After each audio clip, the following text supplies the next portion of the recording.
ስነ ጥበብ ሰው የሚያገለግል ተግባር መሆኑን በመማር ተደስቼ አውቃለሁ። ስነ ጥበብ ትምህርት ዋናው አስፈላጊነቱ ምንድን ነው? የሰለጠነ አይንና አይምሮ ያለው ትውልድ ለመፍጠር early childhood art education ሳይንሳዊ በሆነ መንገድ ተቀርጾ ለህፃናት ቢሰጥ የሰለጠነ አካባቢያቸውን የሚያትቱ፣ የሚተረጉሙ፣ የሚረዱ፣ ክሪቲካሊ የሚያስቡ ልጆች ለመፍጠር ይጠቅማል። የዚህ የፈጠራ ዘርፉ ትምህርት ወደኋላ መልሰንና እንዴት ነው ዴቨሎፕ ያደረገው? ኢትዮጵያ በስነ ጥበብ ታሪክ በጣም የሰለጠነች የቆየ ልምድ ያላት ሀገር ናት። ከፍተኛ የስነ ጥበብ ክምችት ሀብት አላት። ነገር ግን ይሄ ከፍተኛ የስነ ጥበብ ሀብት ለሀገሩና ለሀገሬው እንዲጠቅም አልሆነም። በሌላ ሪጅኖች ውስጥ ተሞክሮች ነበሩ ወይስ? የብራና ጽሁፎችን ማየት ይቻላል። እና አክሱም እና ላሊበላ የኪነ ህንፃ ውጤቶች ናቸው፣ የጥበብ ውጤቶች ናቸው። የድሮዎቹን ታሪክ ለማስቀመጥም ለመመራመርም አዳዲሶችንም ለማስተማር እንደዚህ አይነት ሙከራዎች የምታስታውሳቸው ሙከራዎች ነበሩ?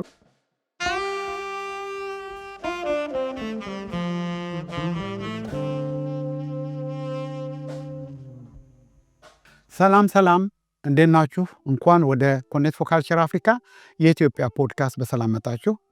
ተሾመ ወንድሙ እባላለሁ። የሰላምና የሙዚቃዊ መስራችና ዋና ዳይሬክተር ነኝ። የዚህ የኮኔክት ፎር ካልቸር አፍሪካ የኢትዮጵያ ፖድካስት በተለያየ ጊዜ የተለያዩ የሀገራችንን ባህልና ፈጠራ ዘርፍ ላይ የሚሰሩ አዋቂዎች፣ ተመራማሪዎች፣ አስተማሪዎችን በመጋበዝ ያላቸውን እውቀት ለሌሎችም የሚያካፍሉበት መድረክ ነው። ይህ ፖድካስት የተለያዩ እንግዶች ከዚህ በፊት አቅርበን ነበረ። የኢትዮጵያ ባህል ዘርፍ ያለበትን ሁኔታ፣ ባህል ዘርፉ ለምንድን ነው የሚጠቅመው፣ ባህል ዘርፍ ውስጥ ያሉ የተለያዩ ሙያዎች እንደ ሙዚቃ፣ ፊልም፣ ሰርከስ እንዲሁም ባህል ዘርፉ ደግሞ ለህብረተሰቡ ያለው አስተዋጽኦ ምንድን ነው የሚለውን በሰፊው የተወያየንበት ጉዳይ ነው። ወደፊትም ይሄንን የምንቀጥለው ነው። ዛሬ በተመሳሳይ ሁኔታ አንድ እንግዳ እዚህ ጋብዘናል። እንግዳችን አቶ አገኘሁ አዳነ ይባላሉ። አቶ አገኘሁ አዳነ በአዲስ አበባ ዩኒቨርሲቲ የስነ ጥበብ እና ዲዛይን ትምህርት ቤት ምክትል ዲን ሲሆኑ ኩሬተር፣ አርቲስት እንዲሁም ተመራማሪ ናቸው። ስራዎቻቸውም ኪነ ጥበብ፣ ባህልና ትምህርትን አጣምሮ የሚይዙ ስራዎች ናቸው። አገኘሁ አዳነ ኩሬት ካደረጓቸው ስራዎች ውስጥ የኢትዮጵያ ዘመናዊና ኮንቴምፖራሪ ኪነ ጥበብ የሚያሳዩ አገር አቀፍ እና ዓለም አቀፍ ኤግዚቢሽኖች ይገኙበታል። በተጨማሪም አቶ አገኘሁ ኪነ ጥበብ በህብረተሰብ በሰላም ግንባታ እና የባህል ማንነት ላይ ያለው ሚና የሚያሳዩ ጽሑፎች አቅርበዋል። በአሁኑ ወቅት እየሰሩ የሚገኘው ምርምር በዘመናዊ አማርኛ ስነ ጽሑፍ ውስጥ ቀለማት ያላቸው ትርጉም ላይ የሚያተኩር ነው። አቶ አገኘሁ አዳነ ወደ ኮኔክት ፎር ካልቸር አፍሪካ የኢትዮጵያ ፖድካስት እንኳን ደህና መጡልን። እንኳን ደህና ቆያችሁኝ። ስለጋበዛችሁኝ በጣም አመሰግናለሁ።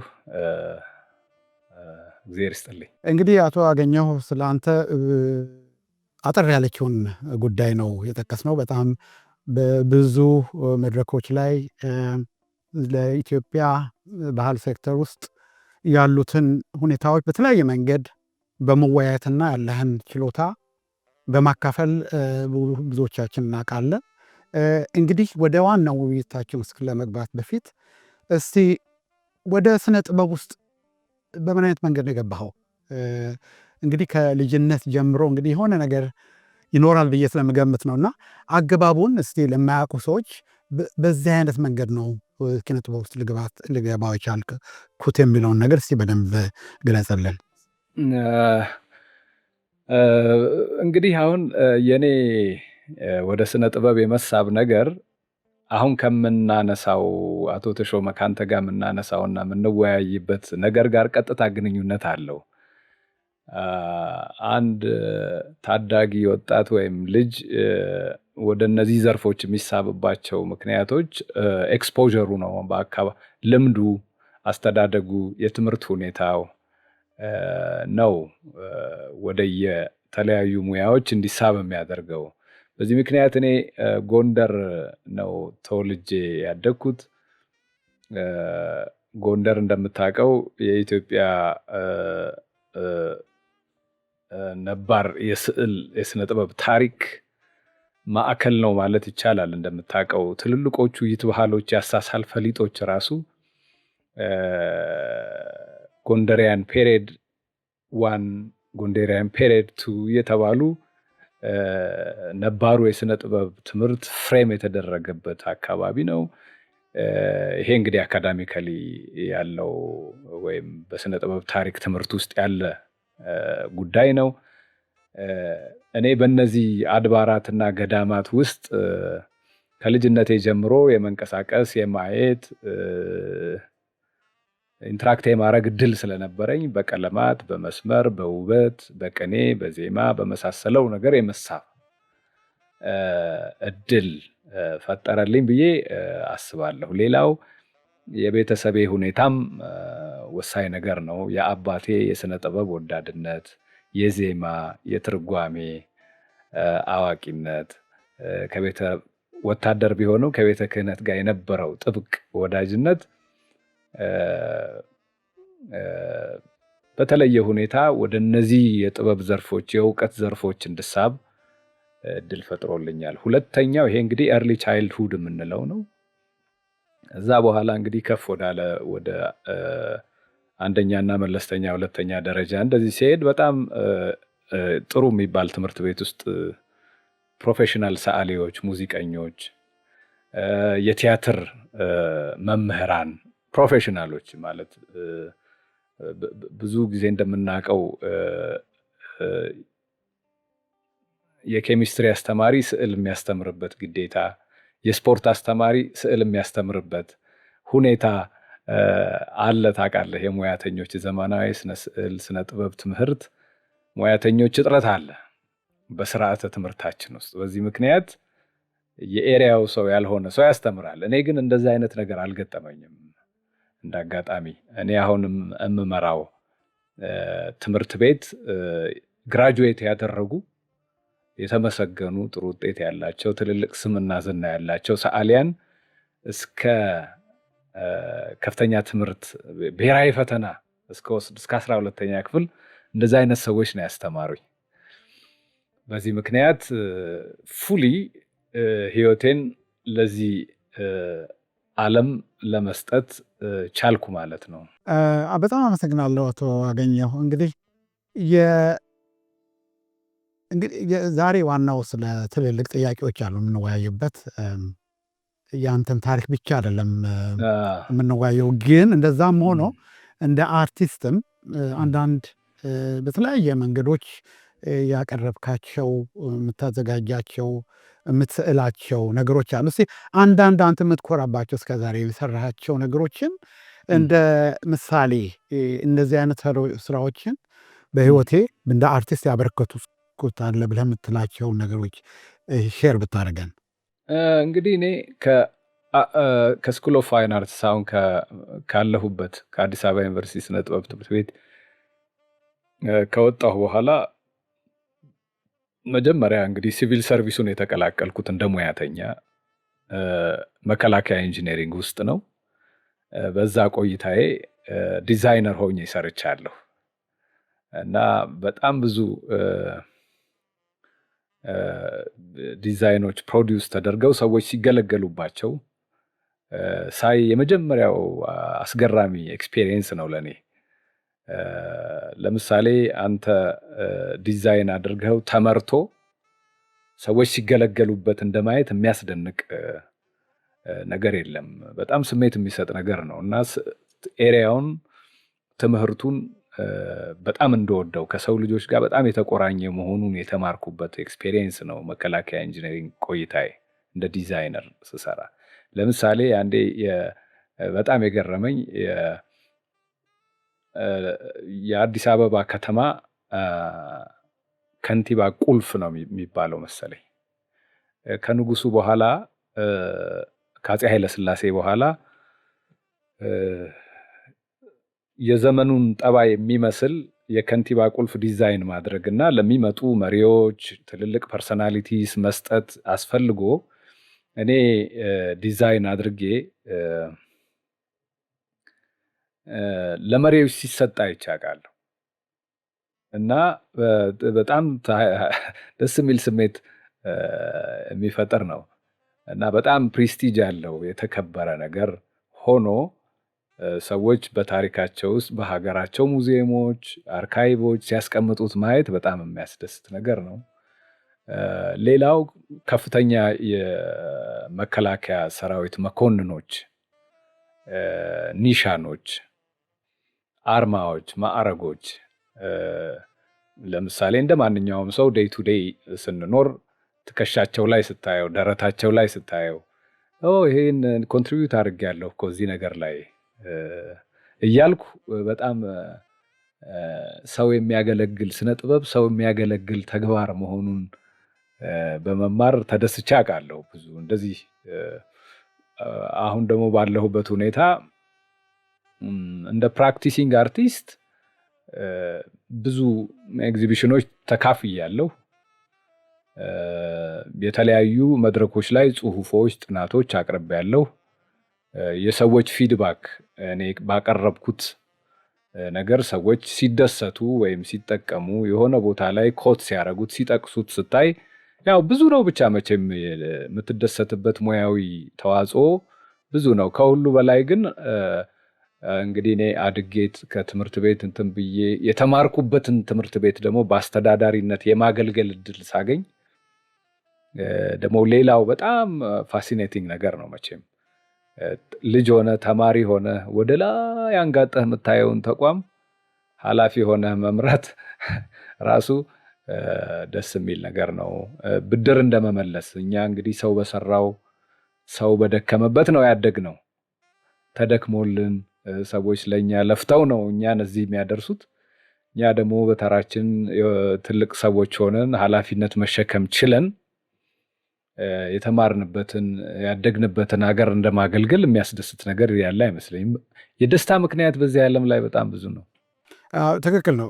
በጣም ነው የምጋራ ያለ በጣም ደስ የሚል አገላለጽ ነው። እኔም እንደ አንተው በሙዚቃ ባለሙያ ነኝ እና አሁን አንተ የአንተን ታሪክ ስትናገር ዳይሬክት ወደ እኔ ነው እየመለስኩት ያለሁት። እኔም ልክ ልጅ ሆኜ እንዴት ነበር ወደፊት እንደዚህ ስሆን ሳድግ ምን ማድረግ አለብኝ ምናምን የሚባለው ነገር በእውነት ስታየው ከዛ በለጠ ምንም ደስታ ምን አለ? እና በጣም የምጋራህ ጉዳይ ነው። አንደኛ ራስን በዛ ሙያ አብቅቶ ማደግና በዛ ሙያ መስራት አሁን በእኛ ባለንበት ሙያ እድለኛ መሆን ነው። ያ አንዱ ትልቁ ነገር ነው። ሁለተኛው ደግሞ ላለ ሶሳይቲ፣ ላለ ሀገር፣ ለሁሉም የሚኖርህ ድርሻ በጣም የሚያስደስት ነውና አንተም እኔም ሁላችንም እዚህ ባህልና ጥበብ ዘርፍ ውስጥ ያለን ሰዎች ኤክስትራ ደስተኞች መሆን አለብን ብዬ ነው የምገምተው። ጥሩ አቶ አገኘሁ፣ እንግዲህ አሁን ብዙ በእኛ በዚህ በጀመርነው ፖድካስት ብዙ ውይይቶችን አድርገናል፣ ወደፊትም እናደርጋለን። አሁን ከፖድካስት ከመጀመራችን በፊትም ሴሚናሪ፣ ኮንፈረንሶች፣ ወርክሾፕ እያደረግን ብዙ ጊዜ ስለ ባህል ዘርፉ ስለ ኪነ ጥበብ ፈጠራ ዘርፉ ብዙ ነገር ተወያይተናል። ይህ ውይይቱ በጣም ብዙ ዓመት የቆየ ነው። ግን ተደጋጋሚ ጥያቄዎች ከብዙ ኢንተሌክቹዋሎች ወይም አዋቂቶች የሚመጣው ትምህርት ትምህርት ትምህርት ነው። ትምህርት በጣም መሰረታዊ ጉዳይ ነው ለሁሉም ነገር በሁሉም ፓርት እና ለምንድን ነው ባህልና ፈጠራ ትምህርት ወይም ስነ ጥበብ ትምህርት ዋናው አስፈላጊነቱ ምንድን ነው? እስቲ በአንተ አገላለጽ የትምህርት የባህል የስነ ጥበብ ትምህርት ዋናው አስፈላጊነቱ ለምንድን ነው? እንግዲህ በጣም ሰፊ ፋይዳና ሙያ ነው ያለው የስነ ጥበብ ትምህርት። እንደው ሰብሰብ አድርጎ ጠቅለል አድርጎ ማዕከላዊውን ሐሳብ ወይም ማዕከላዊውን የጠቀሜታ ክልል ለመግለጽ ያህል እንግዲህ እንደምታውቀው ሁላችንም አሁን የሰው ልጅ ያዳምጣል። የሚያዳምጥ ፍጥረት ነው። ድምፅ የሚባል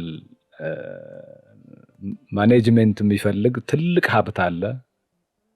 ስለዚህ በመስማት ችሎታችንና ተፈጥሯችን መካከልና በዛ ድምፅ በሚባለው ኢንቲቲ መካከል ጤናማ ሳይንሳዊ የተገባ ግንኙነት ይፈልጋል። ስለዚህ የሰው ልጅ ከልጅነቱ ጀምሮ ሙዚቃ በሚባል መትሃት በመሰረታዊ የሙዚቃ ሳይንስ የሙዚቃ ትምህርት ጆሮውን ካልቃኘ ጆሮውን ካላሰለጠነን የስነ ጥበብን የሙዚቃን የድምፅን ጣዕም የመተርጎም የማጣጣም ባህል ካላዳበረ የሰለጠነ ጆሮ የሰለጠነ ማንነት አይኖረውም። ያ ድምፅ ደግሞ ገብቶ ከማዝናናት የዘለለ የአስተማሪነት ሚና አለው። ዕውቀት በድምፅ በምስል በቃል በቁጥር አማካኝነት ነው እየተባበረ የሰው ልጅ ፐርሰናሊቲ የሚገነባው። ስለዚህ የስነ ጥበብ ትምህርት ከተፈጥሮ ከሰው ልጅ ተፈጥሯዊ ጠባይ በመነጨ ምክንያት የሙዚቃ ትምህርት ያስፈልገዋል እንላለን። የሰው ልጅ የሚመለከት ቪዥዋል ቢንግ ነው እንደምታውቀው፣ እናያለን። አካባቢያችን በሙሉ የሚታይ ነው። ስለዚህ ኖሌጅ አኳየር የምናደርገው ኖሌጅ ከምንቀስምባቸው የስሜት ሕዋሳችን መካከል ትልቁ አይን ነው። ስለዚህ የእይታዊ ጥበብ ባህል ያለው የሰለጠነ አይንና አእምሮ ያለው ትውልድ ለመፍጠር ኤርሊ ቻይልድሁድ አርት ኤዱኬሽን ሳይንሳዊ በሆነ መንገድ ተቀርጾ ለህፃናት ቢሰጥ የሰለጠነ አካባቢያቸውን የሚያትቱ የሚተረጉሙ የሚረዱ ክሪቲካሊ የሚያስቡ ልጆች ለመፍጠር ይጠቅማል። ፐርፎርማቲቭ ቢንግ ነው። ለምሳሌ እኔ በአሁኑ ሰዓት ከአንተ ጋር እያወራሁ ራሴን ሀሳቤን ለመግለጽ ከፍተኛ ጥረት አደርጋለሁ። በዚህ የተነሳ ሰው ፐርፎርማቲቭ ቢንግ ነው ይባላል። እንቆማለን፣ እንቀመጣለን፣ እንነሳለን፣ እንወድቃለን፣ ራሳችን እንገልጻለን። በዚህ ውስጥ የትወና ጥበብ የሚባል መሰረታዊ ዕውቀትና መደላድል ታች የሰው ልጅ ካልሰለጠነ አካሉ ካልሰለጠነ ራሱን የመግለጽ ባህል ካላዳበረ ራሱን የመግለጽና ክሪቲካሊ የማሰብ የመንቀሳቀስ ጠባይ አይኖረውም። ያልሰለጠነ ይሆናል ማለት ነው። ስነ ጽሁፍም እንዲሁ ነባቢ ነው። የሰው ልጅ እንደምታውቀው ተናጋሪ ነው፣ አሳቢ ነው። ስለዚህ የስነ ጽሁፍ ትምህርት ያስፈልገዋል። እኔ እናንተ አሁን ዲል የምናደርገው በቋንቋ አማካኝነት ነው። ስለዚህ ስነ ጽሁፍ ትምህርት ከልጅነቱ ጀምሮ ሰው በስቶሪ ቴሊንግ በተለያየ ሜካኒዝም ስለ ስነ ጽሁፍና ቋንቋ ስለ አካባቢው ባህልና ሁኔታ እንዲማር ማስቻል ያስፈልጋል። እንዲህ አድርገው እንዲህ አደራጅተው ያስተማሩት ትውልድ የተሟላ ሰብዕና ስለሚኖረው በሚሰማራበት ሙያ ሁሉ የሰላ የተባ እንዲሆን ያስችለዋል። ለዚህ ነው በሰለጠኑት ዓለማት እንግዲህ እናንተም በምትኖሩበት እንደምታውቁት ግዴታ ነው መሰረታዊ የስነ ጥበብ ትምህርት በልጅነት ፋውንዴሽን ይር ላይ በደንብ መሰጠት አለበት። ግዴታ ነው። የተሟላ ሰብዕና ልጆች ይዘው እንዲያድጉና በሚሰማሩበት ሙያ ሁሉ የሰሉ የተቡ እንዲሆኑ ስለሚያስችል ግዴታ የሆነው በዚህ ምክንያት ነው። ከተፈጥሯችን በመነጨ ምክንያት። ጥሩ ነው። ትክክል ነው አገኘሁ። ምክንያቱም ይሄ ሰፊ ጊዜ የሚፈልግ ጉዳይ ነው። ሞር በደንብ ዲፕ ገብቶ ለማውራትና አሁን እንዳልከው ነው እንደ ማንኛውም ዘርፍ የዚህ የኪነ ጥበብ ዘርፍ ችሎታ ተሰጥኦ አለ። ተሰጥኦ እንዳለ ሆኖ ያ ተሰጥኦ ደግሞ በትምህርት እስካልተገነባ ድረስ ያ ተፈጥሮ በተለያየ ጉዳይ መጠቀም አይቻልም ነው፣ ዴቨሎፕ ማድረግ አይቻልም ነው። እና የዚህ የባህል እና ፈጠራ ትምህርቱ በጣም ወሳኝም ነው ለአንድ ሶሳይቲን በደንብ አድርጎ ለመገንባት በጣም አስፈላጊ እንደሆነ ያን ነው የምንረዳው። እንደዛም ነው እኛ የምንተረጉመው። ይቅርታ ሌላው ደግሞ እሺ ዝም ብሎ እንደው ቅድም ስለዘለልኩት ነው። እንግዲህ አሁን አደጉ የምንላቸው ሀገራት እኮ ለማደጋቸው መሰረት ይሄ ሳይንስ ነው ትልቁን ሮል የሚወስደው። ስናየው አካባቢያቸው በስነ ጥበብ ነው የምንኖረው። የምንኖርበት አካባቢ፣ ህንፃ፣ የምንገለገልበት መሳሪያ ሁሉ፣ የምንንቀሳቀስበት ቬክል ሁሉ ነገር የስነ ጥበብ ውጤት ነው። እንደምታውቀው የባህልና የስነ ጥበብ ውጤት ነው። በእርግጥ ከሌሎች የእውቀትና የጥበብ ዘርፎች ጋር ኢንቴግሬት ያደርጋል። ለምሳሌ ከሳይንስ ጋር ይተባበርና ቬክል የሚባል ማጂክ ይሰራል። እንደዚህ እያለ ኢንተርዲሲፕሊናሪ በሆነ መንገድ ከሌሎች ጋር እየተቀናጀ ዓለምን ይሄን ቅርጽና መልክ የሰጠው ጥበብ ነው እና ባህል ነው እንደሚታወቀው። ስለዚህ በጣም ቦልድ ምስክሮች አሉ ዓለም ላይ እነገሌ በምን አደጉ ሲባል ሄደህ የምትደርሰው የባህልና ስነ ጥበብ ትምህርት ላይ በትጋትና በንቃት የደከሙ ሀገራት ናቸው ዛሬ መሪ እና ፓወርፉል ሀገራት የሚባሉት። ይህን ለመጨመር ነው ተሼ። ትክክል ነው። በጣም ጋር ያለሁኝ አቶ አገኘሁ። በጣም ጥሩ ማገላለጽ ነው። ጥሩ ወደ የሚቀጥለው ጥያቄ ለመግባት እንግዲህ የባህል እና የፈጠራ ዘርፉ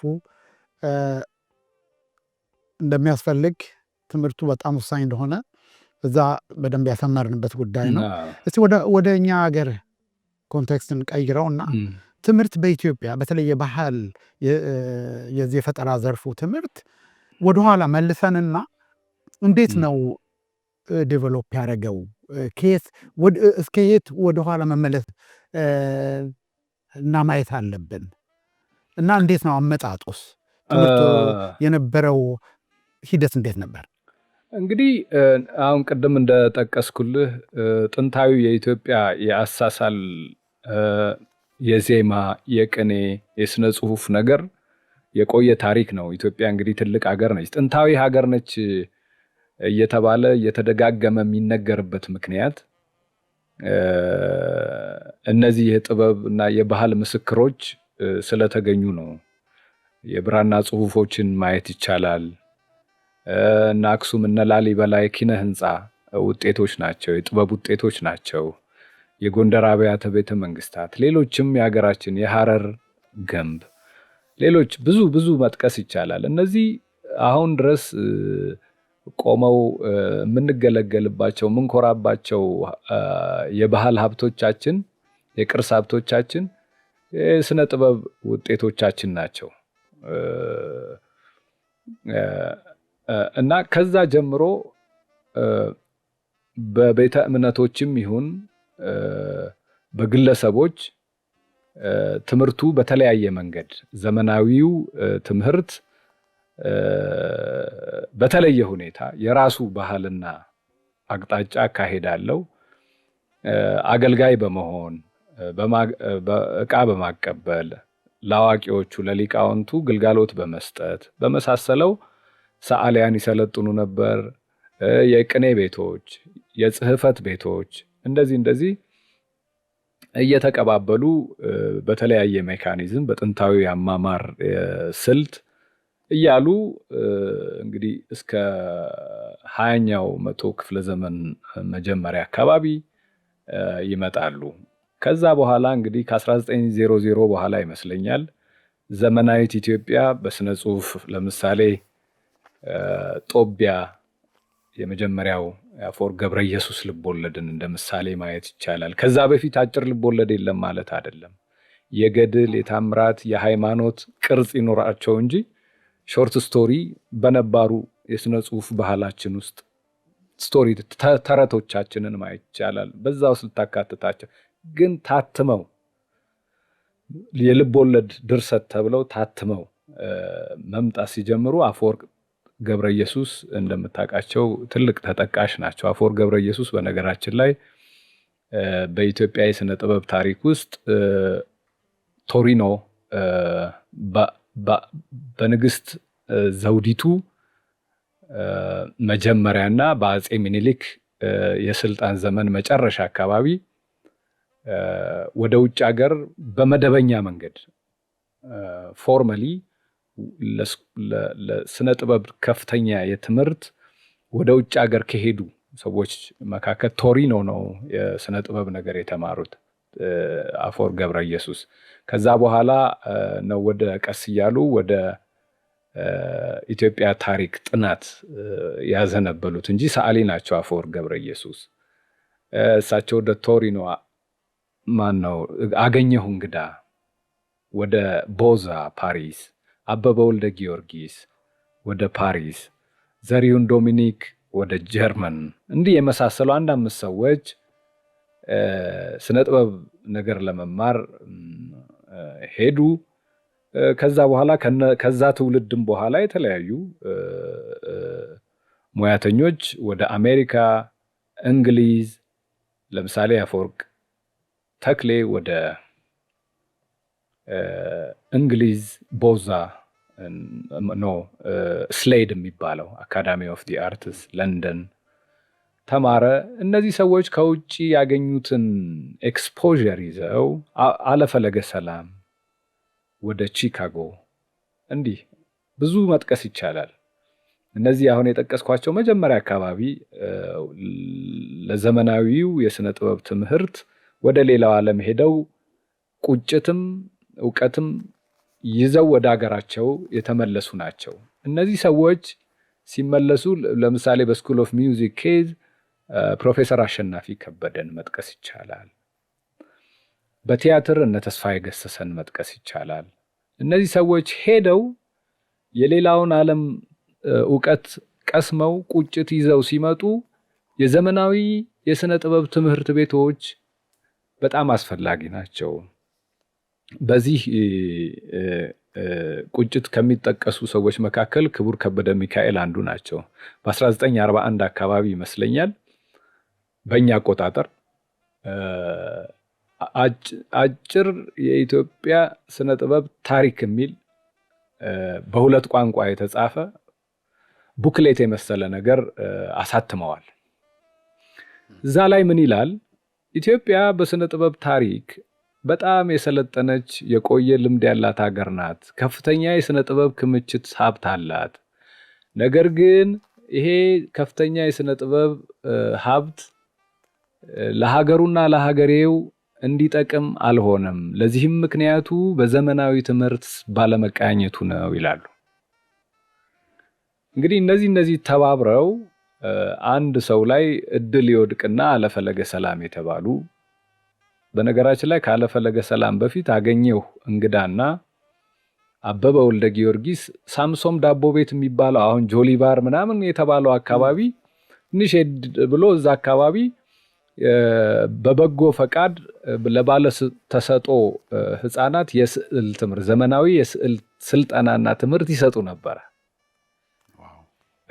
ቀድመው ከፓሪስ የመጡት እነዚህ አበበ ወልደ ጊዮርጊስ ስነ ቅርጽ አጥንተው፣ አገኘሁ እንግዳ የቀለም ቅብ ፔይንቲንግ አጥንተው ነው የሚመጡት። እነዚህ ሰዎች ተባብረው በትጋት ያሰለጥኑ ነበረ። በኋላ ከዛ እርሾ ተነስቶ አለፈለገ ሰላም ከቺካጎ ሲመጡ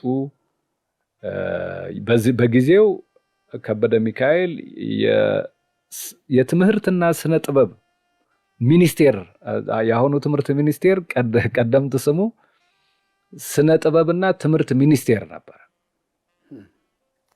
እሺ፣ ለስነ ጥበብ ትምህርት ከፍተኛ ዋጋ የሚሰጥ መሆኑን ለማወቅ የሚኒስትር መስሪያ ቤቱ ስያሜ ራሱ ከፊት ለፊት ይነግርሃል።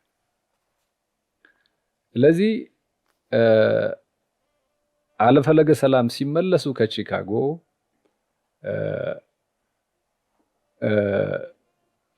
ንጉሠ ነገሥቱ ጋር ቀርበው ፍቃድ ይጠይቃሉ። ንጉሱ የቀረበውን ሐሳብ ስለወደዱት አሁን ያለንበት አለ የስነ ጥበብና ዲዛይን ትምህርት ቤት አዲስ አበባ ዩኒቨርሲቲ በ1950 ለመመስረት በቃ። ቀዳሚው የስነ ጥበብ ዘመናዊ ትምህርት ቤት አንዳንድ የአፍሪካ ስኮለሮች እንደውም ምን ብለው ይጠሩታል? ዘ ፈርስት ኖን ኮሎኒያል አርት ስኩል ይሉታል። ለኮሎኒያሊስቶቹ ጠባብ ኢንተርስት ያልተሰራ አገሬው ለሀገሩ ብልጽግና ይሆነኛል፣ ይጠቅመኛል፣ የስነ ጥበብ ፋይዳና ትምህርት ለእድገት መሰረት ነው፣ ለትውልድ እድገት፣ ሁለንተናዊ እድገት ጠቃሚ ነው ብሎ አስቦ የሰራው ትምህርት ነው፣ ተቋም ነው በማለት የመጀመሪያው ነን ኮሎኒያል አርት ስኩል ይሉታል። እና ይሄ ትምህርት ቤት ከምስረታው ከ1950 ጀምሮ ከፍተኛ ትግል የተለያዩ ሙያተኞች ኮንትሪቢዩት አድርገውበታል። በጣም ብዙ ሙያተኞች ማፍራት ተችሏል። ከዛ በኋላ በ1958 በእኛ ይመስለኛል ስኩል ኦፍ ሚውዚክ ከተሳሳትኩ እታረማለሁ። ከ10 ዓመት ወር ከ11 ዓመት በኋላ ፕሮፌሰር አሸናፊ ከበደ ከቡልጋሪያ መንግስት ጋር በመተባበር ስኩል ኦፍ ሚውዚክን ያቋቁማሉ። ከዛ በኋላ በ72 ይመስለኛል 1972 በደርግ ዘመን ደግሞ እነ ጸጋዬ ገብረመድህን እነ ተስፋዬ ገሰሰ ባደረጉት ከፍተኛ ጥረት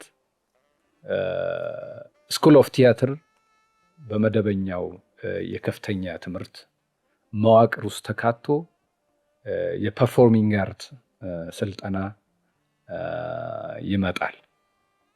እንግዲህ ይሄ ከፍተኛው ዘመናዊ የስነ ጥበብ ትምህርት ጅማሮን የተመለከተው ነው።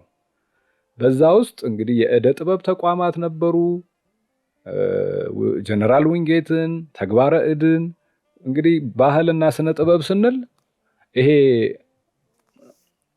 አርቴ ፕላስቲካ የሚሉትን ይሄ ፋይን አርት የሚሉትን ብቻ ሳይሆን ይሄን ሁሉ ነገር የሚያካትት ሰፊ ትርጉም ያለው ነገር ነው ስነ ጥበብና ባህል ትምህርቶች ስንል። የስነ ጽሁፍ ትምህርትም እንደዚሁ የነበረ፣ እንደውም እኛ በተለየ ሁኔታ ትኩረት የምንሰጠው የስነ ጽሁፍ ባህል ነው። እነዚህ የሚውዚክ ዘመናዊ ሚውዚክ ትምህርትና የፐርፎርሚንግ የስዕል ትምህርት ትንሽ ዘመናዊውን ኢትዮጵያ የተፈታተነው ይመስላል። ለዚህ ማሳያ አለፈለገ ሰላም አርት ስኩልን ከፍተው ተማሪ ሲፈልጉ በጣም ተቸግረው ነበረ። ስዕል በከፍተኛ ትምህርት ደረጃ የሚሰጥ የትምህርት ማዕረግ የሚገኝበት ዲግሪ ዲፕሎማ የሚገኝበት እንደሆነ ማሰብ አልቻለም በጊዜው የነበረው ማህበረሰብ። በዚህ የተነሳ በየትምህርት ቤቱ እየዞሩ ባለተሰጥኦ ወጣቶችና ህጻናትን እየሰበሰቡ ያለማምዱ ነበር። ወተትና ዳቦ እየሰጡ ነው የሚባለው። እና it was really tough። በአስተዳደርም በመንግስት አስተዳደር መዋቅርም ስዕል ትምህርት ቤትን አክብሮ እንደ ሂሳብ፣ እንደ ባዮሎጂ፣ እንደ ታሪክ ለመሳሰለው የትምህርት ዘርፍ እንደ ኢንጂነሪንግ፣ እንደ ሜዲካል ለመሳሰለው የትምህርት ዘርፍ የተለየ ክብር አይሰጠውም ወይም ጠቃሚ አይመስልም። ምክንያቱም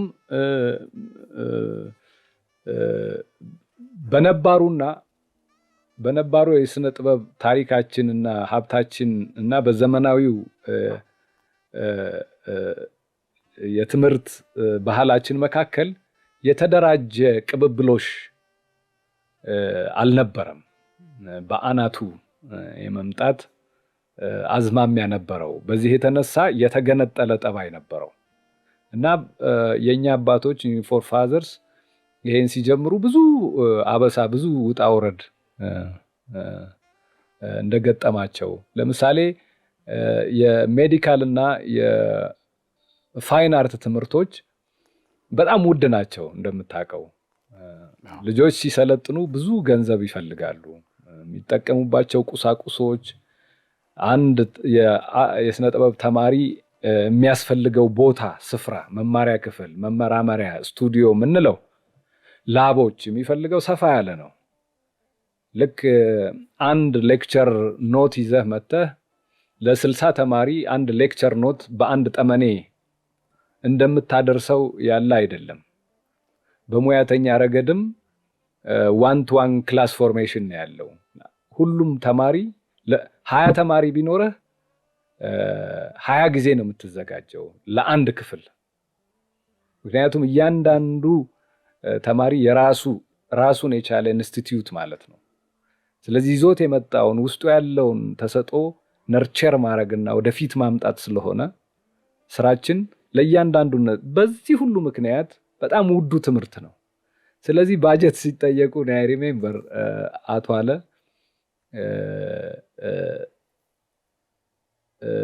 ለማስረዳት ይቸገሩ እንደነበር እና አዲስ ዘመን ጋዜጣ ላይ ሁሉ ቦልድሊ ወጥተው ለማስረዳት እንደተቸገሩ። ለምሳሌ ባጀት ሲጠይቁ እንዴ የታሪክ ትምህርት ወይም የባዮሎጂ ትምህርት ክፍል እኮ 60-70 ተማሪ ተቀብለው የሚጠይቁት ባጀት አንተ 20 ተማሪ ይዘህ ከምትጠይቀው ባጀት በጣም ያነሰ ነው ይሏቸዋል። ስለዚህ የትምህርቱን ጠባይ አስፈላጊነት ለመረዳት በጣም ከፍተኛ ችግር ነበረ በየዘመኑ እና እንግዲህ ዘመናዊው የስነ ጥበብ ታሪክ ነገር ወይም ትምህርት እንዲህ ያለ እየተስፋፋ አሁን ያለበት ደረጃ ላይ ደርሷል። በጣም ጥሩ።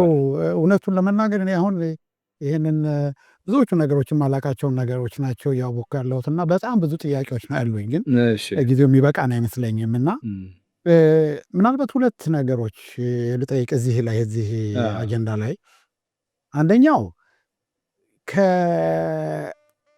ምንም ጥያቄ የለውም ብዙዎቹ ከተማ ውስጥ በተለይ አዲስ አበባ ውስጥ የነበሩ አሰራሮች ለሁሉም ነገር የቀረበ ስለሆነ እዛ አካባቢ የነበሩ ሰዎች ቅርብ ናቸው ለተለያዩ መንገድ እና ስኮላርሽፕም ሲገኝም በተለያየ መንገድ ብዙ ነገሮች ከትልልቅ ከተማ ውስጥ ወይ በተለይ አዲስ አበባ ውስጥ ነው እና ክልሎች ውስጥ በሌላ ሪጅኖች ውስጥ ተሞክሮች ነበሩ ወይስ? ምክንያቱም ቅድም አንተም እንዳልከው በጣም ትልቅ ሀገር ነው ኢትዮጵያ፣ ትልቅ ሀገር ናት እና የእኛን የፈጠራ ባህላችንን ስንገልጽ በምን አይነት ሙከራዎች እንደ ትምህርቱ ላይ ነው የምናወራው፣ ትምህርትን በተመለከተ ሙከራዎች ነበሩ ወይስ ከከተማው ወጣ ያሉ ቦታዎች ላይ የድሮቹን ታሪክ ለማስቀመጥም ለመመራመርም አዳዲሶችንም ለማስተማር እንደዚህ አይነት ሙከራዎች የምታስታውሳቸው ሙከራዎች ነበሩ? እንደዚህ በከፍተኛ ትምህርት ተቋም ደረጃ ሳይሆን የዕደ ጥበብ ተቋማት ነበሩ፣ የቴክኒክና ሙያ ማሰልጠኛ ተቋማት ነበሩ በየክልሉ። ከሁሉ በላይ ግን የስነ ጥበብ ተቋሙን በመመገብና ትልቅ አስተዋጽኦ በማድረግ ረገድ የስነ ጥበብ ክበባት በጣም አሁን ለምሳሌ እኔ የማስታውሰው ደሴ፣ ስሙን ትዝ አይለኝም፣ ደሴ ሀሌታ ይሁን የተባለ ኦር ፓሌት የተባለ ክበብ ነበረ። ሙዚቃ፣ ስዕል እንዲህ የመሳሰሉ ነገሮች ባለተሰጥኦ ከመደበኛ ትምህርት ስርዓታቸው ባሻገር ስጦታ ያላቸው ልጆች ስጦታቸውን እንዲያሳድጉ የተቋቋመ ነው። በዛ ውስጥ በስነ ጥበብ የሰለጠኑ ሰዎች ያስተምሯቸዋል፣ ሙዚቃ፣ ስዕል እንዲህ የመሳሰለውን። አሰላ እንደዚሁ ተመሳሳይ አይነት ጠንካራ ክበብ ነበር። እንደውም አንድ ወቅት ከአሰላና ከደሴ የሚመጡ ሰዓሊያን ወይም የጥበብ ሰዎች ትምህርት ቤቶቹን ይሞሏቸው ነበር። የሚያደርጉት ትሬኒንግ በጣም ጠንካራ ከመሆኑ የተነሳ የመግቢያ ፈተናዎቹን በጣም ከባድ ነው። የአርት ስኩል የመግቢያ ፈተና ውድድሩም አንድ ትምህርት ቤት ስለሆነ አንድ ከፍተኛ የትምህርት ተቋም ስለነበር በጊዜው ከፍተኛ ውድድር ነበር እና በዚህ ከፍተኛ ውድድር መድኃኔዓለም ትምህርት ቤት አዲስ አበባ አቶ ተስፋዬ የተባሉ ከፍተኛ አማተሮችን ያሰለጠኑ ሰው፣ እንዲሁ ከሌላ የት ነው ሐረርም እንደዚሁ ከፍተኛ ለምሳሌ ከዛ ብዙ ሰዓሊያ ነው። ገብረ ክርስቶስ የሐረር ሰው ነው እንደምታውቀው። ጥበበ ተርፋ በጣም አሁን እኔ በስም አላስታውሳቸውም። ጥበበ ተርፋ እንግዲህ በዘመናዊ ኢትዮጵያ ስነ ጥበብ ታሪክ ትልቅ ስምና ዝና ያለው ሰው ነው። ከሐረር ነው። እኒህ ስብጥሩ ነበረ። ይሄንን የመጋቢነት ሮል የማዳረስ ሚና ግን ይወስዱ የነበሩት መደበኛ ከፍተኛ የትምህርት ተቋማት ሳይሆኑ እነዚህ ክበቦች ናቸው። በሙዚቃም፣ በስነ ጽሁፍም፣ በጋዜጠኝነትም በመሳሰለው ሁሉ እነዚህ ክበባት ጠንካራ የነበሩበት ዘመን ነበር። እነሱ መጋቢ ሆነው ያንን ውስን ቦታ ሁሉም ያገሩ ክፍል እንዲካፈለው ለማድረግ ጥረት አድርገዋል። የኪነት ቡድኖችን አስብ፣ ፋሲለደስን፣ ምንድነው ጊሽ አባይን፣ ሌሎች ወደ ደቡብም ወደ ኦሮሚያም ወደ ሌሎችም ወደ ሐረርም ያሉ የኪነት ጓዶችን ሱማሌም አስብ። እነዚህ ሰዎች ለማዕከላዊው የኢትዮጵያ የስነ ጥበብ እንቅስቃሴ ወይም ትልቁ ለሚባለው የኢትዮጵያ ስነ ጥበብ ታሪክ በአጠቃላይ በጋራ በወል የምንሰራው የስነ ጥበብ ታሪክ ላይ ከፍተኛ መዋጮ አድርገዋል። እንደ አጋጣሚ ሆኖ ማዕከል ላይ ስትሆን ኤክስፖዠሩም ይሰፋል፣ እርግጥ ነው። ግን ሁሉም ያገሩ ክፍል የሚካፈለው ባለቤት የሆነው ተቋም ነው ማለት እችላለሁ እኔ። ጥሩ፣ ትክክል ነው። እንዳልከው ነው። የተለያዩ ሙከራዎች አሉ፣ የተለያዩ ነገሮች አሉ። በዚህ በ30 ዓመት ውስጥም ያየናቸው የተለያዩ የሙዚቃ ትምህርት ቤቶች ያሬድን ቅርንጫፍ የሚመስሉ ነገሮች ወይም በየክልሉ አንዳንድ ነገሮች የተፈጠሩ ነበሩ እና በኋላ እንመጣለን። በአሁኑ ሰዓት ያለውን ጉዳይ ምንድን ነው የሚለውን አንድ ትልቅ የምናወራበት ነገር ይሆናል። ከዛ በፊት ግን ሁል ጊዜ የእኛ ሀገርን ትምህርት የስነ ጥበብን ትምህርት ስናወራ ትልቁ ችግር የሚባለው ጉዳይ ቅድም አንተ ያነሳቸው ህብረተሰቡ አንደርስታንድ አድርጎታል ወይ? ከቤት ጀምሮ ከቤት ውስጥ ጀምሮ የባህል ዘርፉ ያለው ሮል እና ምን እንደሆነ ግልጽ ስላልሆነለት ልጆቹን ወደ ትምህርት ቤት የማይልክበትና ወይም የማይጠይቅበት አይነት ሁኔታ ላይ ነበር እና የሰለጠኑ የሚባሉት ሀገሮች ያደጉ የሚባሉት ሀገሮች ማንኛውም የምናየው አሁን ትልልቅ ነገሮች የሚሰሩት ከህፃን ወጣቶች በጣም ጊዜ የእነሱን ታለንት አይደንቲፋይ ተደርጎ ከዛ ነው ስራው የሚጀመረው። አይ ቲንክ እኛም አገር ብዙ ሰዎች የሚሉት ያ ነው ችግራችን። ኢቨን አሁን ዩኒቨርሲቲ ቢኖር ትልቅ ተቋም ቢኖር ከስር የሚገነባ ኃይል ወይም ኢንስቲትዩሽኖች ወይም እንትኖች አልነበሩም ነው የሚጠቀሰው። እና ይሄ እንደዛ ነው። በዛ አይነት መንገድ ነው ማየት የዚህ ለእድገታችን ትንሽ ወደኋላ የጎተተን እሱም ጉዳይ ነው ብለህ ትገምታለህ? በጣም ጥሩ ነገር ነው ያነሳኸው አቶ ሸማ። ይኸውልህ በየደረጃው እያደገ የሚሄድ የስነ ጥበብ ትምህርት ነው ከፍተኛውን የስነ ጥበብ ትምህርት ውጤት የተሳካ የሚያደርገው። ምን ማለት ነው? ቅድም እንዳነሳ ነው ከልጅነት በስርዓተ ትምህርታችን ውስጥ በስልትና ሳይንሳዊ በሆነ መንገድ እያደገ የሚሄድ ለምሳሌ ወደ ብሔራዊ ፈተና ላይ ሲደርስ አርት አፕሪሺዬሽን የሚባል አንድ ሰዎች መርጠው የሚወስዱት ኮርስ ድረስ አምጥቶ በስርዓተ ትምህርታችን ውስጥ ስነ ጥበብን ጉዳይ ማድረግ በኋላ ለሚገኘው ውጤት መሰረታዊ ነገር ነው። ይሄ እንደ ቦዲ ኦፍ ኖሌጅ ስነ ጥበብ ይጠና ስንል ነው።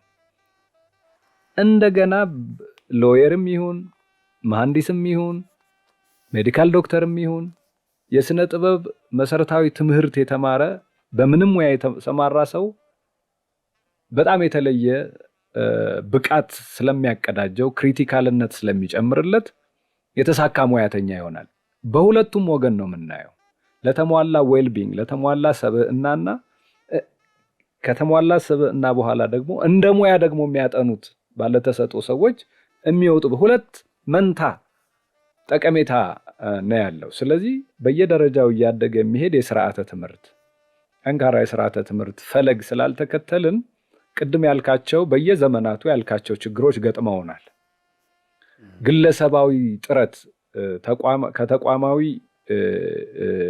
ብቃት ይልቅ ግለሰባዊ ጥረት ያየለበት።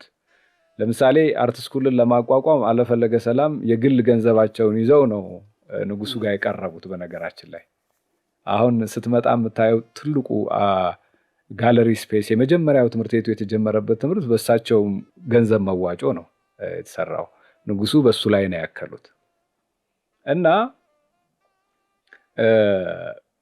እንዲህ ያለ የተደራጀ ስርዓተ ትምህርት ቀርጸን ስለማናስኬደው የተወሰነ ጊዜ የተሞከሩ ሙከራዎች አሉ፣ ግን ብልጭ ድርግም እያሉ ጠንካራ ውጤት አላመጡም። ስለዚህ በስርዓተ ትምህርታችን ውስጥ አሁን ቀድሜ እንዳላነሳብህ ስለአሁኑ ሁኔታ በኋላ እናወራለን ስላልከኝ እንዘለዋለን። ቅድም ያልነገርኩህ በጣም ኢምፖርታንት ነገር አፄ ኃይለ ሥላሴ አርት ስኩሉ ሲመሰረት ያደረጉት ንግግር በጣም ፋሲኔቲንግ ነው፣ በጣም የሚያስገርም ነው። ቅድም እንደነገርኩህ ክቡር ከበደ ሚካኤል የስነ ጥበብ ታሪካችንን በዘመናዊ መንገድ ስላልቃኘ ነው ለዓለም መድረክ አቅርበን መሸጥ አልቻልንም፣ ማህበረሰባችንም ሊጠቀምበት አልቻለም ማለታቸውን አሰብ። አፄ ኃይለ ሥላሴ ምረቃ ፍሬ ከናፍር ላይ ታገኘዋለህ። 1950 አካባቢ የተናገሩት ነው፣ ሐምሌ 16 ቀን። ምን ይላሉ? ይህን ትምህርት ቤት የከፈትነው እንግዲህ እኔ ፓራፍሬዝ አድርጌዋለሁ። እኔ አጠቃላይ ሐሳቡን ነው፣ ቃል በቃል አይደለም የምጠቅሳቸው። የሰው ልጅ አስቸኳይነት ያለው ሰብአዊ ፍላጎት አለው። ምግብ የሚበላው የሚጠጣው ምናምን ማለት ነው። አስቸኳይነት ያለው ኮመን ኒድ የምንለው አስቸኳይነት ያለው ሰብአዊ ፍላጎት አለው። በሌላ ወገን ደግሞ ዳቦ የማይሞላው ሰብአዊ ጠባይ አለው ይላሉ። ስለዚህ እነዚህን የትምህርት ተቋማት ያቋቋም ነው ይሄንን ዳቦ የማይሞላው ሰብአዊ ጠባይ እንዲሞላ ነው ይላሉ። በጣም አስደናቂ ነገር ነው እና የተቋቋመለት ዓላማ ለዳቦም አይሰንፍም። ስነ ጥበብ ታውቃለህ፣ አሁን ውዱ ኢንዱስትሪ የስነ ጥበቡና የባህሉ ኢንዱስትሪ ነው ታውቃለህ። አንድ ኦይል ፔንቲንግ አንድ ደሴት ይገዛል እያሉ እንደማነጻጸሪያ ይናገራሉ። ምን ለማለት ነው? ለኢኮኖሚውም ለሀገር እድገትም የሚያዋጣው ፈርጀ ብዙ ጉዳይ አለ። ግን ለአጠቃላይ የስብዕና ግንባታ ይሄ ዳቦ የማይሞላውን ሰብአዊ ጠባያችንን ለማሳደግ እሱን ለማልማት ከፍተኛ ሚና እንዳለው በዛ ጊዜ ተጠቅሷል። በጣም ፊሎሶፊካል ነው። በነገራችን ላይ በዩቲሊቲ እና በኤስቴቲክስ መካከል ያለውን ገደል ለመሙላት ሞክረዋል ንጉሱ እና ይሄ የታለመለት ዓላማ ግቡን እንዲመታና ዛሬ አድጎ ደግሞ ዛሬ እንግዲህ ዘመኑ ይዞት የሚመጣው ችግር አለ፣ ዘመኑ ይዞት የሚመጣው እድል አለ። እዚህ ለመድረስ እነዚህ ሁሉ ተዋጽኦች፣ ህልሞች ተባብረውበታል ማለት ነው የባህሉንና የስነ ጥበቡን ዘርፍ። ትክክል ነው አቶ አገኘሁ፣ በጣም አመሰግናለሁኝ። ሌላው በጣም የሚገርመኝ ነገር ችግሮች እንዳሉ ሆኖ ቻሌንጁ እንዳለ ሆኖ ዩኒክ የሆነ ዓለም ላይ የሚያጓጓ ነገር አለን።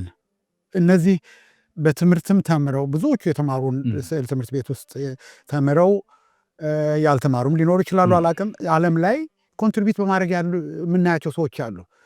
ቬኒስ ቢኒያል ወይ ዳካር ላይ ወይም የተለያየ ዓለም ሄደው ትልልቅ ፕራይስ የሚያገኙ ኢትዮጵያኖች አሉና አሁን እኔም የሚታየኝ አንተ የሚታይ ያ ነገር ከድሮ ጀምሮ በደንብ ኢንስቲቱሽናል ሆነ መንገድ ቢልድ ቢደረግ ኖሮ የዚህ የባህል ዘርፍ ሜካ ነበር ምን ሆኖ እኛ ማለት ይቻላል ኢትዮጵያና በስዕሉ በጣም የሚገርሙኝ ነገሮች ነው የማየዋለሁ።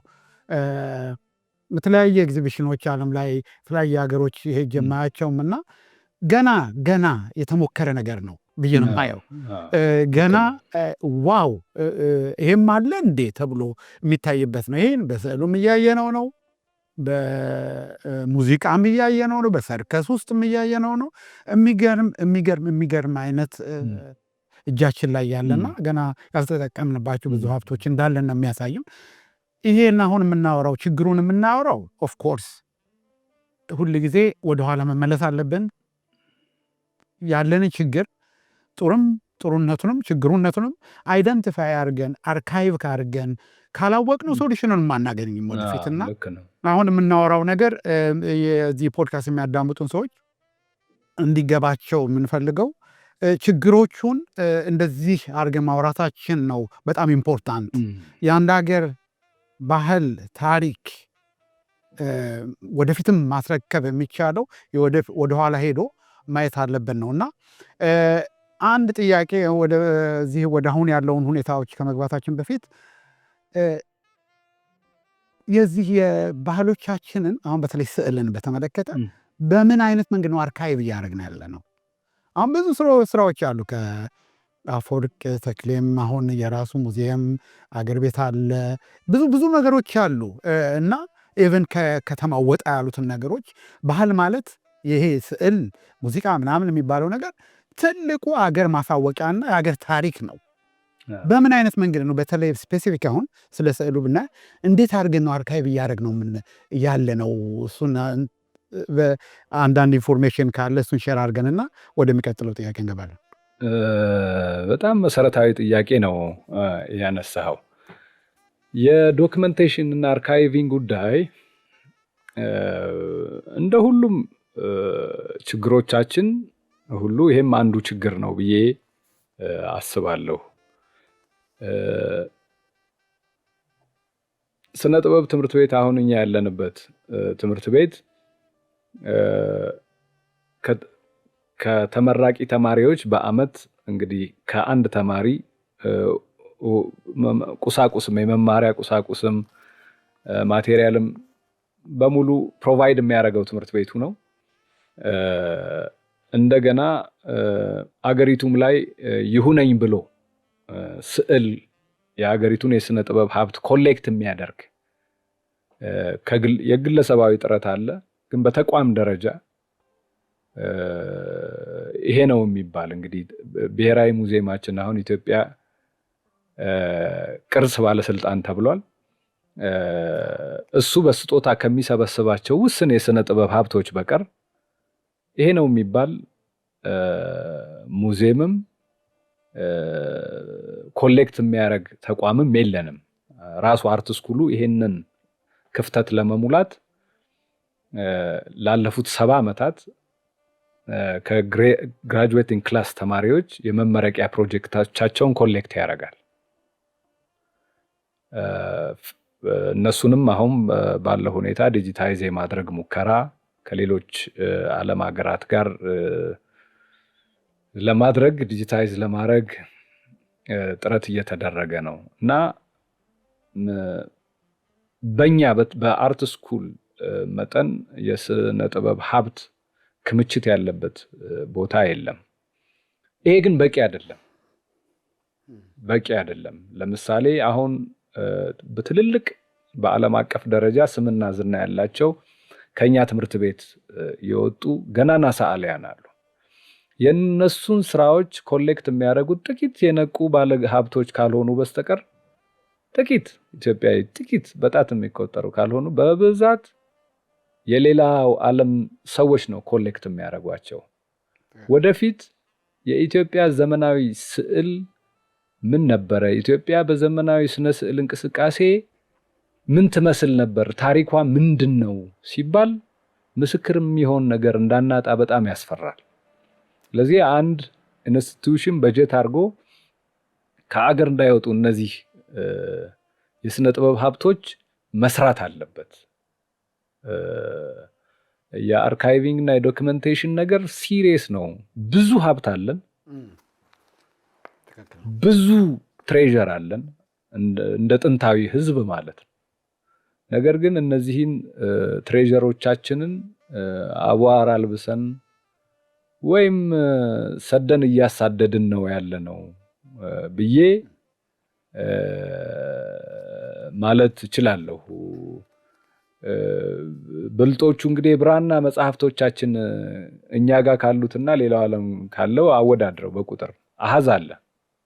ማጋ ምን አለ? የስነ ጽሁፍ ውጤቶቻችን፣ ጥንታዊ የስነ ጽሁፍ ውጤቶቻችን፣ ጥንታዊ በአሳሳል ፈሊጥ የተሰሩ በጣም አስደናቂ የቀለም ቅብ ስራዎች፣ የምርምር፣ የሳይንስ፣ የሕክምና የመሳሰለው መጽሐፍት በዘረፋም በሽያጭም በተለያየ መንገድ ከዚህ ሀገር እየወጡ አራቁተውናል። ሌላ ሀገር ስትሄድ የኮቴ ከፍለ ነው ሪሰርች የምታረገው እንደምታውቀው። ስለዚህ ስዕሉም ነገ እንደዛ እንዳይሆን ኢቨን አሁን ሰላም ኢትዮጵያ የሚጥረው ጥረት ጥሩ ነው። አርካይቭ የማድረግ ዶክመንት የማድረግ ሪከርድ የማድረግ ጥረት በስዕሉም ወገን በጣም አስፈላጊ ነው። ብዙ ያልደከምንበት ያልሰራንበት ኤሪያ እና በጣም ከፊታችን ከባድ ስራ የሚጠብቀን ይመስለኛል። በዚህ አሁን ባነሳኸው ርዕሰ ነገር ትክክል ነው አገኘሁ። ምክንያቱም ይሄንን አሁን እንዳልከው አሁን የሚቀጥለውም ጥያቄም እንዳለ ሆኖ በመንግስትም በተቋሞችም በግለሰቦችም የተለያዩ ኢኒሼቲቮች እንዳሉ እናውቃለን። ኢቨን ያንን ኮኦርዲኔት አድርጎ የሀገራችንን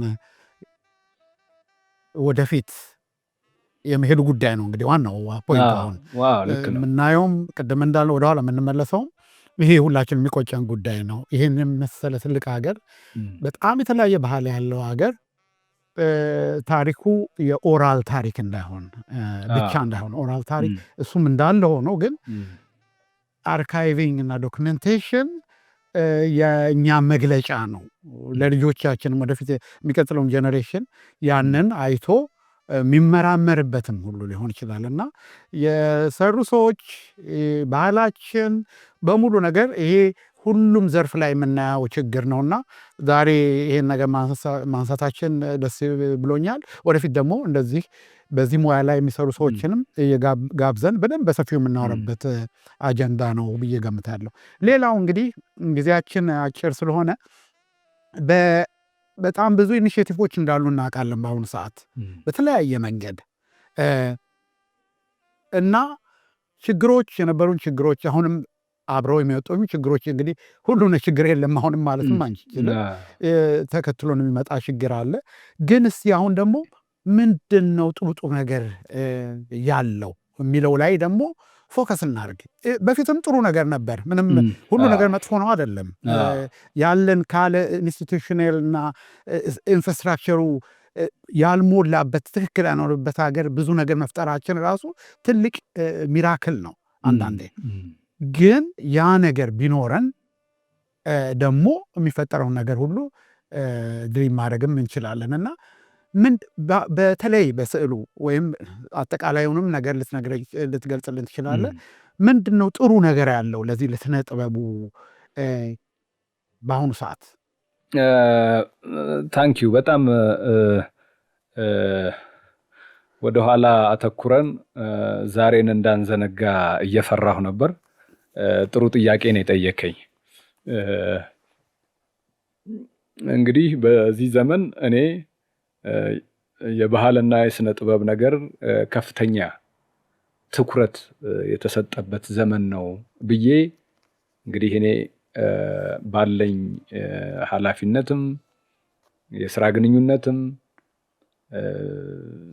እንግዲህ የኔ ፕሮዳክቲቭ ኤጅ ነው የሚባለው። አክቲቭሊ በተለያዩ ጉዳዮች ላይ ተሳትፎ አደርጋለሁ፣ አያለሁ። ከየትኛውም ዘመን በተሻለ ሁኔታ ስነ ጥበብ ተቋማት እየተስፋፉ ነው። ቬኒውስ የስነ ጥበብ ተግባር የሚከወንባቸው ቦታዎች፣ አምፊቲያትሮች፣ የሙዚቃ ድግሶች፣ ሲኒማ ሆሎች፣ ቲያትር፣ እንደዚህ ጋለሪ ለምሳሌ በእኛ ኬዝ ፓብሊክ ጋለሪ አልነበረንም። ግለሰቦች እና የውጭ ሀገር የባህል ተቋማት ነበሩ። እንደምታውቀው አሊያንስ፣ ጣሊያን ካልቸራል ኢንስቲትዩት፣ ፑሽኪን፣ ጀርመን ጎተ ኢንስቲትዩት እነዚህ ናቸው ኤሪያውን ፕላትፎርም በመፍጠር ያግዙ የነበረው።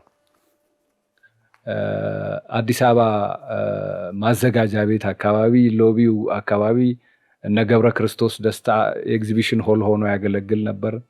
እነ ገብረ ክርስቶስ ደስታ፣ ዘሪሁን የትምጌታ፣ አፈወርቅ ከስሌድ እንደመጣ በ1946 ሌሎችም ትልልቅ እነ እስክንድር ቦጎሲያ ለሰማይ ለምድር የከበዱት ሰዓሊያን እነዛ ቦታዎች ላይ ያሳዩ ነበረ። አቶ ክፍሌ ብጻት ትልቅ የስነ ጥበብ ታሪክ ተመራማሪ ፈረንሳይ ይኖሩ የነበሩ ሊሴ አካባቢ አንድ የግል ጋለሪ ነበራቸው። እነ ቬልቬድሬ፣ ቅዱስ ጊዮርጊስ የስነ ጥበብ ማዕከል፣ አስኒጋ ግለሰቦች ይሬንድ ዜር ይሞክራሉ። የተወሰነ ጊዜ ይሞክራሉ። ሁኔታው ስለማይመች ይጠፋሉ።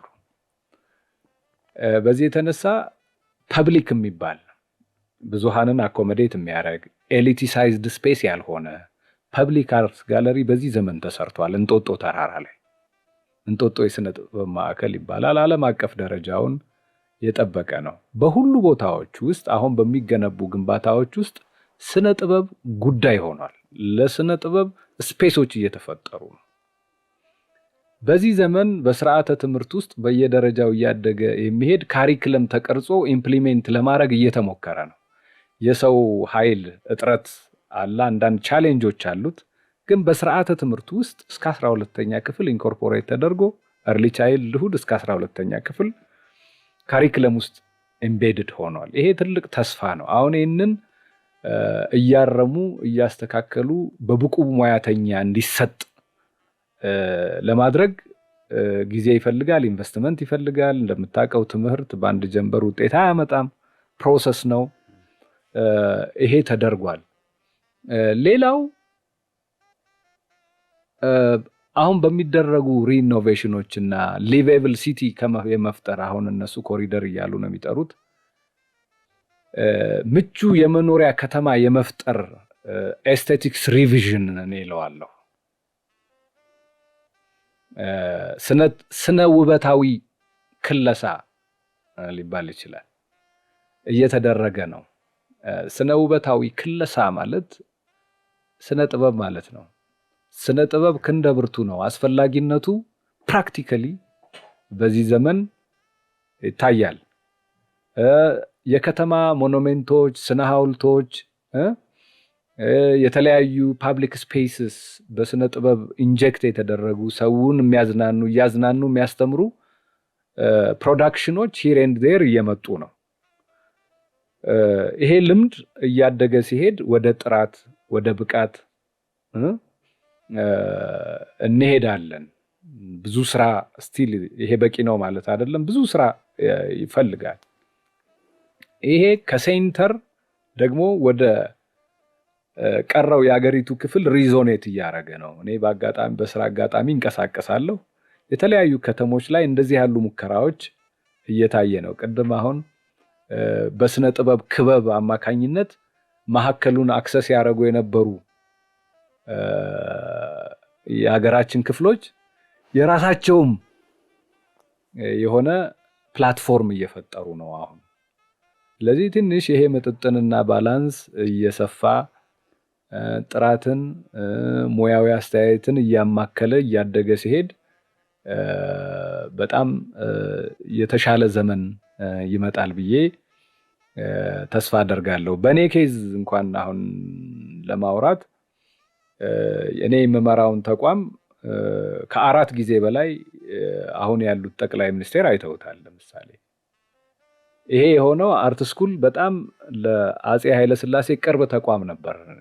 የተለያየ መንግስታዊ ጉዳይ ካልከለከላቸው በቀር ሰንበት ብዙ ጊዜ አርት ስኩል ይመጣሉ። በጣም የወዱት የነበረ ተቋም ነው። እሳቸው የስልጣን ዘመናቸው አብቅቶ ዶክተር አብይ እስኪመጡ ድረስ ማንም መሪ አይቶት አያውቅም ነበር ለምሳሌ። እና እነዚህ ጥሩ ድሎች ናቸው። ኤሪያው ስነ ጥበብ የሚወድ ህግ አውጪ፣ ህግ አስፈጻሚ ያለበት ዘመን ላይ መምጣቱ አይ ቲንክ ብዙ ብዙ ብዙ ትርፍ ያመጣለታል ብዬ ተስፋ አደርጋለሁ። አሁን የጠቀስኳቸው እድሎች ወይም የተሰሩ ነገሮች የሰዎቹ ለኤሪያው የሰጡትን ትኩረት ያሳያል። አገኘው ይሄ ጥሩ ነገር ነው። ይሄ ተስፋ የሚሰጥም ነው፣ ጥሩም ነገር ነው። አንድ ዋናው ጥያቄው ይሄ ጊዜያዊ እንዳይሆንና ባለሙያው ህብረተሰቡም እንዲጠቀምበት የማድረጉ ነው ዋናው ቁም ነገሩ ያለው ብዬ የምገምተው። አሁን በአይናችን የምናያቸው ብዙ ነገሮች አሉ፣ ከቬኒው ትልቅ ቦታዎች ጀምሮ እንደ ጋለሪ ያልከው ያን ነገር እንዴት እንጠቀምበት ነው። አሁን እኛ ብዙ ጊዜ ሙዚቃም ስናወራ ስለ ሰርከስ የምናወራ የጠቀስናቸው ነገሮች አሉ። ቦታው አለ፣ ባለሙያው የማን ነው ሮሉ? አሁን ካም በኋላ ቦታው አለ፣ እንዴት ነው የምንጠቀምባቸው? ባለሙያው ሴክተር ውስጥ ያለው ሰው በትምህርት ካልተገነባ፣ በእውቀት ካልተገነባ፣ በማህበር ተደራጅቶ የሚፈልገውን ካልጠየቀ ያው ቦታ መኖር ብቻ አይደለም ዋናው። አሁን ጥሩ ጊዜ ነው፣ ጥሩ ቦታዎች አሉ።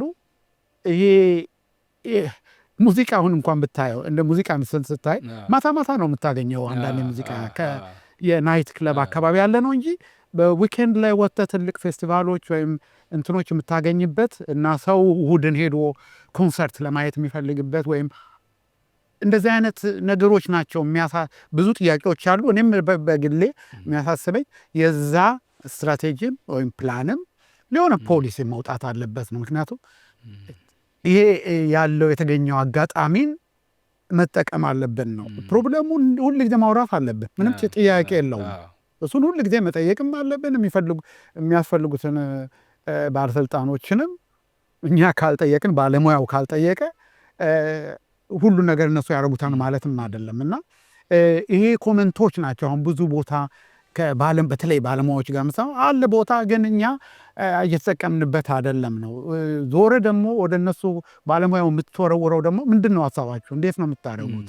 ምንድን ነው ፍላጎታችሁ? እንዴት አድርጋችሁ ኦርጋናይዝ ሆናችሁ ያንን ለሚመለከተው ቦታ ቀርቧል ወይስ እንዴት ነው የቀረበው ስና የሚለው ነገር ትልቅ አሳሳቢ ጉዳይ ነው። ምክንያቱም ፖሲቢሊቲ አለ። የስፔስ ማኔጅሜንቱ ጉዳይ በጣም ስራ የሚፈልግ ነው። ገና እየለሙ ያሉ ናቸው። ለምተው ደግሞ አገልግሎት መስጠት የጀመሩት እኔ እንደውም በተገላቢጦች ነው ማስበው።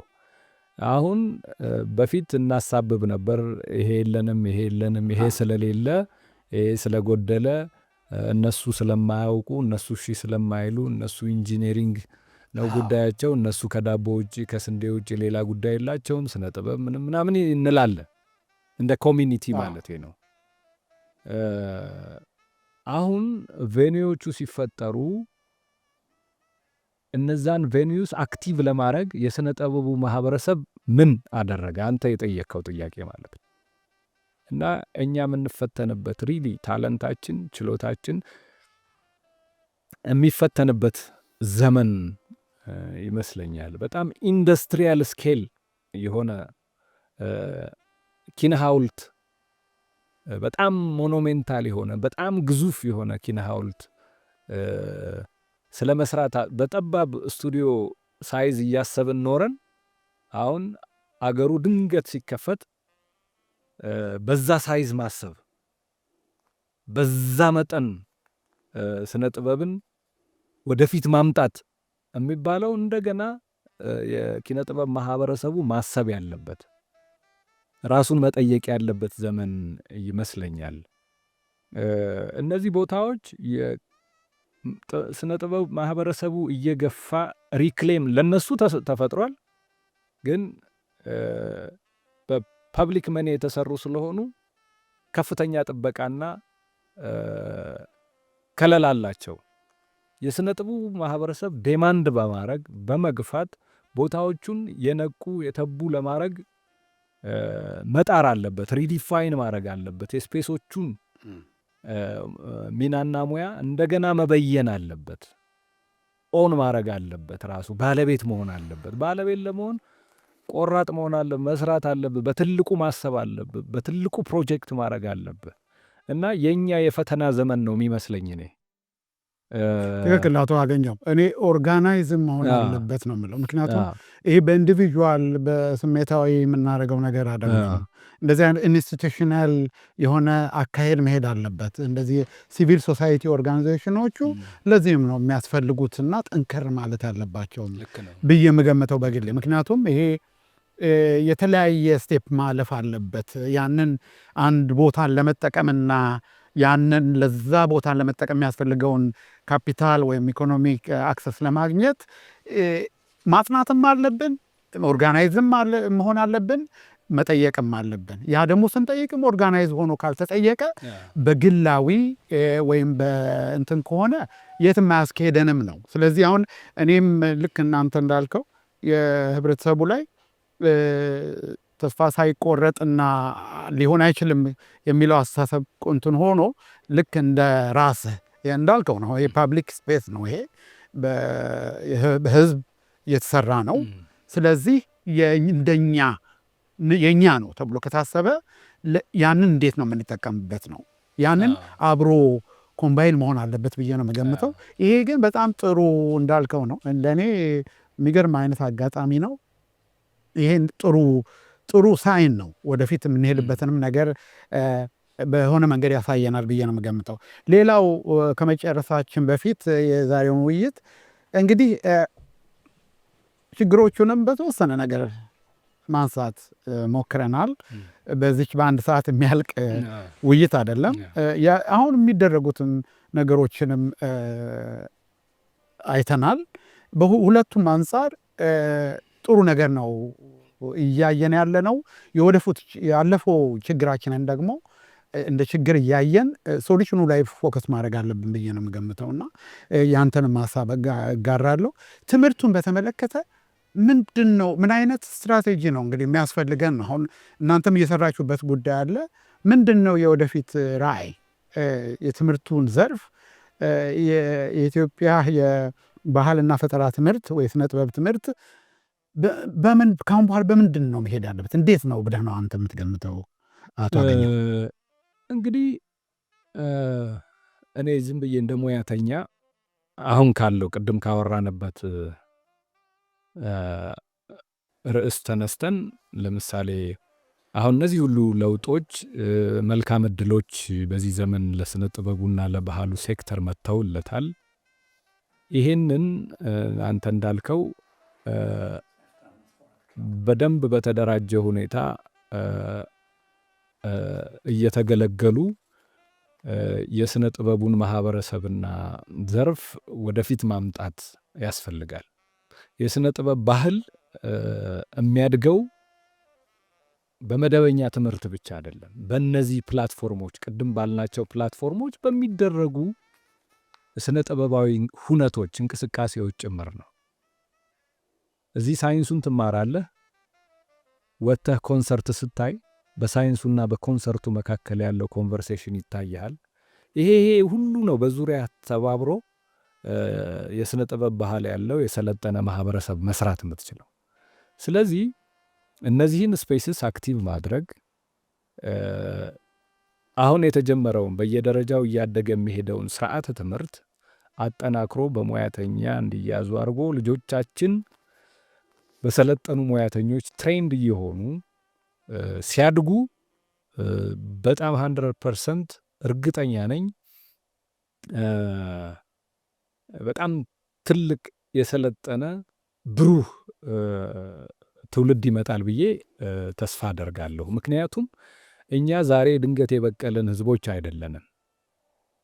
ቅድም ዝም ብሎ ለዘበት ለምናምን አይደለም የምናወራው። ከአክሱም ከምናምን እያልን በጣም ወደ ፕሪሂስትሪ ሄደን የምናወራው ለትልቅነታችን ብዙ ምስክር ስላለን ነው።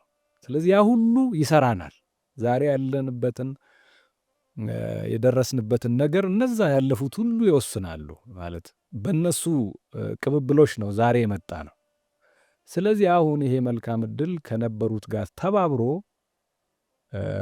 አሁን የሚደረገውን ጥረት ጨምሮ በጣም ጠንካራ ኢትዮጵያ በጣም ጠንካራ ትውልድ ካልቸርድ እና ሲቪል የሆነ ማህበረሰብ ይመጣል። ትምህርት ዘርፉም ይሄን እየሰራ ነው ብዬ ነው ተስፋ ማደርገው እና እርግጠኝነት ደግሞ ይሰማኛል። ጥሩ አቶ አገኘሁ በጣም ደስ የሚል ዲስከሽን ነው።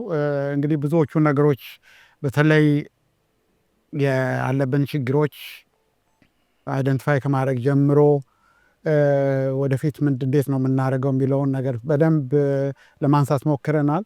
አንድ ጥሩ ነገሮችም የምናያቸው እንደዚህ የካሪክለሙ ጉዳይ አሁን ወደ ተግባር ተለውጦ በትክክል ሰርቶ ወጣቶቻችንም ወይም ልጆቻችን ደግሞ ጥሩ የዛ እድለኞች ሆነው ያን ነገር በጊዜ ሳያድጉ በደንብ ያላቸውን ችሎታ የሚያዳብሩበት መንገድ ይኖራል ብዬ ነው የምገምተው። በተለይ የትምህርት ቤቶቹ ሚና በጣም ወሳኝ ነው። ይሄ ዲስከሽናችን የሚቀጥል ይመስለኛል። ሌላው አንተም እኔም የምናምንበት ጉዳይ ያሉትን ነገሮች የተፈጠሩትን ነገሮች እንዴት ነው የምንጠቀምባቸው ነው። በደንብ የሚሰመርበት ነው። አሁን ያልከው ነገር ትምህርት ቤት ውስጥ ገብቶ የመማሩ ብቻ ሳይሆን ሌላም አክሰስ መኖር አለበት ነው። የፕራይቬት ሴክተሩም አንድ ትልቅ ሮል አለው ብለን ነው የምንገምተው። ኢንዲቪጁዋሎችም እስካሁን የሚታገሉት ሰዎች ጥሩ ነው፣ ያንን መደገፍ አለበት ነው። በጣም አመሰግናለሁ አቶ አገኘሁ። ይሄ ወደፊትም ሰፋ ያለ በተለይ የካልቸር ፖለቲክ የሚለው ላይ በጣም ሌላም ጊዜ አንተን ጋብዘን ሰፋ ያለው ውይይት እንደምናደርግ እርግጠኛ ነኝ። ምክንያቱም ይሄ የእኛ ፖድካስት ዋናው ሀሳቡ እንዳንተ አይነት ሰዎች እየመጡ ያላቸውን ልምድ፣ ችሎታ ለሌላው ለተማሪዎችም በለው እንደዚህ በተለያየ መንግስት ስራ ውስጥ ሰርተው የሚሰሩ ሰዎች ትንሽ ግልጽ እንዲሆንላቸው ነው። የእኛ ችግር ምንድን ነው? የዚህ ባህል ዘርፉ ስቲል ግልጽ አይደለም ነው በብዙ በኩል ሲታይ እና ያን ነገር ግልጽ ማድረግ አለብን። ከመጀመሪያው ባህል ራሱ ዘርፉ ለምንድን ነው የሚያስፈልገው? እሱን ካመንበት ደግሞ እንዴት ነው ቢልድ የምናደርገው? እንዴት ነው ኢንስቲቱሽናል የምናደርገው? የመንግስት ሮል ምን መሆን አለበት? የትምህርት ቤቶች ሮል፣ የፕራይቬት ሴክተሩ፣ የሲቪል ሶሳይቲ ሮል እየከፋፈልን የምናይበት መንገድ የሚመጣው እውቀቱ ሲኖረን ነው። የተለያየ እውቀት እና የሚሰሩትን ነገሮች አፕሪሼት ማድረግ አለብን። ያልተሰሩትን ነገሮች መጠየቅ አለብን። ስንጠይቅ ሲቪላይዝድ በሆነ መንገድ ያንን ዲያሎጉ ለመፍጠር ነው። እንግዲህ ይሄ የዚህ ፖድካስት ዋናው ሀሳቡ። ወደፊት በሌላ ጊዜ ጋብዘነህ በሌላ መንገድ እንገናኛለን ብዬ እገምታለሁኝ። አቶ አገኘሁ አዳነ በጣም አመሰግናለሁኝ። እኔም አመሰግናለሁ አቶ ተሾመ ስለጋበዛችሁኝ። ታንክ ዩ ሶ ማች። እሺ እንግዶቻችን እንግዲህ የዛሬውን የኮርኔት ፎር ካልቸር አፍሪካ የኢትዮጵያ ፖድካስት እዚህ ላይ እንጨርሳለን። ተከታተሉን በዩቲዩብ ቻናላችን፣ በስፖቲፋይ፣ በአይቹን እና በተለያዩ የፖድካስት ቦታዎች እንገኛለን። የሚቀጥለው ፖድካስት እስከምንገናኝ ደህና ሁኑ።